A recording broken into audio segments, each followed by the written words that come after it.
the US has been sending Ukraine more and more weapons, promising Kyiv hard-hitting rocket artillery, formidable air defense systems followed by infantry fighting vehicles, and now, after some debate, it's agreed to send M1 Abrams tanks. Senior Pentagon officials said last week the U.S. was not ready to send these, arguing that the Abrams tank is a very complicated piece of equipment that is expensive, difficult to maintain, and hard to train on, but this week, the U.S. joined partners in Europe in offering Ukraine tanks.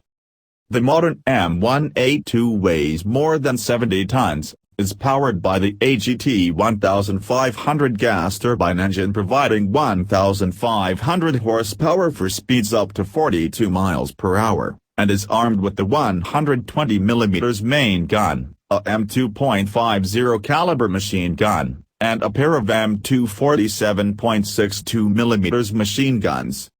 The U.S. has said it will send Ukraine 31 Abrams tanks, as well as the equipment and parts necessary to sustain them, but it will likely be months before these arrive on the battlefield. Crewed by a team of 4 soldiers, specifically the gunner, loader, driver, and commander, the Abrams can deliver the mobility, firepower, and, perhaps most importantly, shock effect needed to exploit weak points in enemy lines and pursue offensive breakthroughs. When engaging the enemy, the Abrams is protected by Choban composite armor improved with depleted uranium meshing.